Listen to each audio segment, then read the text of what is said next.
नमस्कार प्रिय दर्शकों, स्वागत है आपका हमारे YouTube चैनल। स्त्रियों को घर के अंदर ये 5 काम कभी नहीं करने चाहिए, नहीं तो घर में दुख और दारिद्र्य आता है और माँ लक्ष्मी ऐसे घर से रूठ कर चली जाती है। दोस्तों, हमारे प्राचीन ग्रंथों में हर पति पत्नी को शिवजी और माता गौरी का रूप माना जाता है। शिवजी और माता गौरी एक दूसरे के पूरक है, अर्ध नारीश्वर है। ठीक उसी प्रकार पति और पत्नी भी एक दूसरे के अर्ध अंग होते हैं, इसलिए पत्नी को अर्धांगिनी कहा जाता है। विवाह के पश्चात पत्नी का भाग्य भी। दर्शकों, हम कहानी शुरू करें और आप इस वीडियो में खो जाएं। इससे पहले अगर आप हमारे चैनल पर पहली बार आए हैं तो हमारे YouTube चैनल को सब्सक्राइब करें। प्रिय दर्शकों, अगर आप भी भगवान श्री कृष्ण को सच्चे दिल से मानते हो तो कमेंट में सच्ची श्रद्धा से जय श्री कृष्ण जरूर लिखें। दोस्तों, मैं भगवान के साथ जुड़ा होता है। पत्नी के कर्म, यज्ञ, धर्म कार्य, पुण्य आदि का फल पति को भी प्राप्त होता है और उसी प्रकार से पत्नी द्वारा किए गए गलत कर्मों का भुगतान पति को भी सहन करना पड़ता है। हमारे हिंदू समाज में स्त्रियों को घर की लक्ष्मी और अन्नपूर्णा माना जाता है, किंतु कुछ महिलाओं के गलत वर्तन से माता लक्ष्मी रूठ जाती है और घर से चली जाती है और ऐसे घर में उनकी ज्येष्ठ बहन अलक्ष्मी निवास करने लगती है। अगर आपको भी आपके घर में कुछ ऐसा प्रतीत होने लगा है तो इन गलतियों को तुरंत सुधार ले, अन्यथा आपको भी इनके बुरे परिणाम सहन करने पड़ सकते हैं, क्योंकि अलक्ष्मी के घर पर आने से क्लेश और बीमारियां बढ़ने लगती हैं। इसलिए आप इस वीडियो को अंत तक जरूर देखें और जानिए कि ऐसे कौन से काम हैं जो घर की महिलाओं को भूल से भी नहीं करने चाहिए। पहला काम, घर की महिलाओं को कभी भी संध्या के वक्त बाल खुले रखकर घर में नहीं घूमना चाहिए। कई घरों में महिलाओं को आदत होती है कि वे संध्या के वक्त अपने बाल संवारने लगती है और घर में एक स्थान से दूसरे स्थान पर बाल खोलकर घूमती है, पर ऐसा करना शास्त्रों के अनुसार बिल्कुल भी सही माना नहीं जाता। संध्या के समय केश खोलकर कंघी करने से घर में नकारात्मक ऊर्जा आने लगती है और माता लक्ष्मी ऐसे घर में कभी निवास नहीं करती। दूसरा काम, आपने कई महिलाओं को घर के मुख्य द्वार पर बैठकर चर्चा करते, गप्पे लड़ाते या भोजन करते देखा होगा, किंतु घर की लक्ष्मी का मुख्य द्वार पर अवरोध बने रहना ये बिल्कुल भी शुभ नहीं माना जाता। माता लक्ष्मी आपके मुख्य द्वार से प्रवेश करती है और मुख्य द्वार पर ही महिलाएं रास्ता रोक कर बैठ जाए तो माँ लक्ष्मी द्वार से ही लौट जाती है। और इस बात का भी अवश्य ख्याल रखें कि घर के मुख्य द्वार को हमेशा स्वच्छ और सुंदर रखना चाहिए, जिससे माता प्रसन्न होकर प्रवेश करे। तीसरी बात, बहुत सारी महिलाएं घर में देर तक सोती रहती है। आपको बता दें कि अगर घर की महिलाएं सूर्योदय के बाद भी सोती रहती है तो घर में आई बरकत भी चली जाती है और घर में नकारात्मक ऊर्जा फैलती है। कृपया प्रातःकाल सवेरे उठकर ही भगवान श्री हरि का आशीर्वाद ले और घर में धूप दीप करें, जिससे घर में सकारात्मक वातावरण बना रहे। चौथी बात, रात को या हर वक्त घर में झूठे बर्तनों का होना बिल्कुल भी अच्छा नहीं माना जाता। झूठे बर्तन नकारात्मक ऊर्जा फैलाते हैं, इसी कारण ऐसे घर में माँ लक्ष्मी कभी निवास नहीं करती। जितना हो सके रसोई घर को स्वच्छ रखे, झूठे बर्तनों को रात को ही साफ कर दे, या ऐसा न कर पाए तो झूठे बर्तनों को रसोई से बाहर रखे। इसके साथ यह भी ध्यान रखे कि घर की महिलाएं झूठे बर्तनों में खाना ना खाए और दूसरों को भी ना परोसे।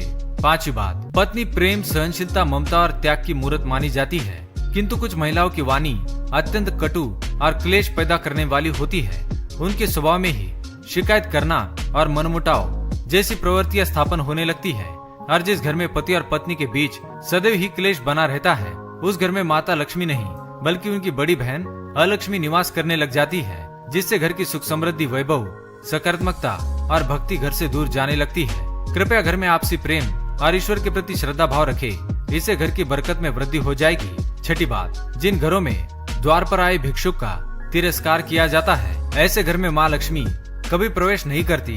अगर आपके द्वार पर आए भिक्षुक का अपमान होता है या उन्हें कुछ भी ना देकर वहाँ से भगाया जाता है, इसके अलावा द्वार पर आई गाय को बिना रोटी खिलाए ही भगाया जाता है, तो ऐसे घर से सुख समृद्धि और शांति दूर चली जाती है। घर की महिलाओं को कभी भी बिना श्रृंगार सूना नहीं रहना चाहिए। घर की बुराई और शिकायत दूसरे व्यक्तियों से नहीं करनी चाहिए। घर के मंदिर में धूप दीप करना कभी भूलना नहीं चाहिए और बात बात पे अपने पति को अपशब्द नहीं कहने। तीनों बहनें झोपड़ी में रहना पसंद नहीं करती थी, इसीलिए वे अपने ससुराल को छोड़कर मायके में वापस आ गई और अपने पिता के साथ रहने लगी। अपने घर पर आकर भी उन तीनों की आदत नहीं बदली और घर पर आकर भी वह तीनों बहनें बड़े मौज से रहने लगी। वहां पर भी वे तीनों देर से उठती थीं, देर से स्नान करती थी, बिना स्नान किए ही भोजन किया करती थी, जिस कारण से उनके पिता को भी व्यापार में नुकसान होने लगा और उसकी भी आर्थिक स्थिति खराब होने लगी। फिर एक दिन उनके द्वार पर भगवान विष्णु एक साधु का रूप धारण करके आ गए। सेठ ने उस साधु का प्रेम से स्वागत किया और उनके पैर धोकर उन्हें प्रणाम किया। फिर सेठ ने उस महान साधु को अपना दुख बताया और उस पर निवारण करने के लिए उपाय पूछा। सेठ ने अपनी पुत्रियों को भी बुलाया और साधु को उनके बारे में भी सारी हकीकत बता दी।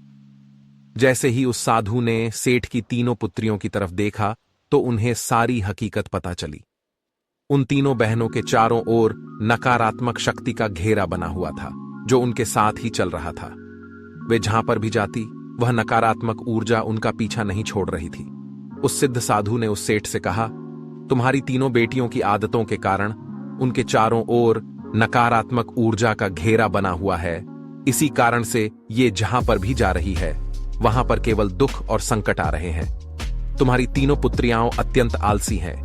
ये देर से जागती है, देर से स्नान करती है, बिना स्नान किए ही भोजन करती है और यही वजह है कि उनके जीवन में ये संकट आ रहे हैं। फिर उस साधु ने उस सेठ को और उनकी पुत्रियों को अत्यंत महत्वपूर्ण ज्ञान दिया और उसका नित्य पालन करने के लिए कहा। भगवान विष्णु कहते हैं, हे वत्स, स्नान के 4 प्रकार होते हैं: ब्रह्म स्नान, देव स्नान, आर्षि स्नान, मानव स्नान और दानव स्नान। इन्हें समय के अनुसार वर्गीकृत किया गया है। शास्त्रों में ब्रह्म मुहूर्त में किए जाने वाले स्नान को सर्वश्रेष्ठ माना गया है। ब्रह्म मुहूर्त यानी कि रात्रि का अंतिम प्रहर और सूर्योदय से ठीक 1.5 या 2 घंटे पहले का समय होता है, यानी कि साधारणतः सुबह 4 से 5:30 तक का समय। शास्त्रों में यह समय दिन का सर्वश्रेष्ठ समय माना जाता है क्योंकि इस समय वातावरण में अद्भुत और चमत्कारी ऊर्जा व्याप्त होती है। यह समय देवताओं का समय होता है। इस तरह देवताओं का स्मरण करते हुए ब्रह्म मुहूर्त में किए जाने वाले ब्रह्म स्नान को सर्वश्रेष्ठ स्नान कहा गया है। इस समय स्नान करने से और स्नान के तुरंत बाद सूर्य देवता को अर्घ्य देने से जीवन में सुख, समृद्धि और शांति आती है। दिन भर मनुष्य का तन और मन ताजगी और सकारात्मक ऊर्जा से भरपूर रहता है। ब्रह्म स्नान करने पर मनुष्य रोग तथा बीमारियों से दूर रहता है। उसका शरीर निरोगी और स्वस्थ रहता है। दूसरा है देव स्नान। सुबह 5 से 6 बजे के बीच किया जाने वाला स्नान देव स्नान कहलाता है। सभी पवित्र नदियों का स्मरण करते हुए किए जाने वाले इस स्नान को भी श्रेष्ठ स्नान माना जाता है। इस समय स्नान करने से मनुष्य के शरीर में सकारात्मक ऊर्जा का संचार होता है और सभी प्रकार की नकारात्मकता और बुराई शरीर से बाहर निकल जाती है। इस तरह देव स्नान के समय स्नान करने से तन के साथ साथ मन भी शुद्ध और पवित्र हो जाता है। इस समय पर स्नान करने से धन संपत्ति में वृद्धि होती है। मनुष्य को सभी भौतिक सुख प्राप्त होते हैं। सुबह सुबह जब आकाश में तारे नजर आते हैं उस समय के गए स्नान को ऋषि स्नान कहते हैं। यह भी श्रेष्ठ स्नान होता है। इस समय स्नान करने से मानसिक शांति मिलती है। तीसरा है मानव स्नान। सुबह 6 से 8 बजे के बीच में किया जाने वाला स्नान मानव स्नान कहा गया है। यह स्नान सूर्योदय के समय या सूर्योदय के ठीक बाद में किया जाता है। इस समय स्नान करना भी अच्छा माना गया है।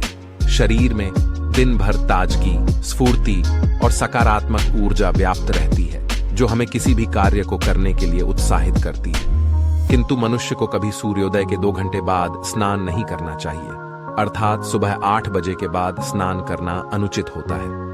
इस समय वातावरण में व्याप्त दैवी शक्ति बहुत कम हो जाती है, इसलिए मनुष्य में उत्साह और ऊर्जा की भी कमी दिखाई देती है, जिससे वह दिन भर आलस का अनुभव करता है। पूरे दिन शरीर में सुस्ती सी रहती है और किसी भी काम में मन नहीं लगता है। सुबह 8 बजे के बाद स्नान करने से व्यक्ति के जीवन में दुर्भाग्य आता है। उसके शरीर में नकारात्मक ऊर्जा का वास होने लगता है। ऐसा मनुष्य जिस स्थान पर भी जाता है उसके साथ दुर्भाग्य चला आता है। तुम्हारी ये तीनों पुत्रियां सुबह देर से स्नान करती थीं, जिस कारण से उनके ससुराल की सारी संपत्ति नष्ट हो गई और अब तुम्हारी भी धन संपत्ति नष्ट हो रही है। सूर्योदय होने के बहुत समय बाद तक भी जो लोग स्नान नहीं करते हैं उनके मन में दिन भर क्रोध, राग, द्वेष, नकारात्मकता, कमजोरी और चिड़चिड़ापन बना रहता है, जिससे इनके काम में मुश्किलें आ सकती हैं। इसलिए प्रतिदिन ब्रह्म स्नान, देव स्नान, ऋषि स्नान या मनुष्य स्नान करने की सलाह दी गई है। प्रतिदिन इन पवित्र कालों में उठकर स्नान करके ईश्वर की पूरी श्रद्धा से आराधना, प्रार्थना और पूजा पाठ कर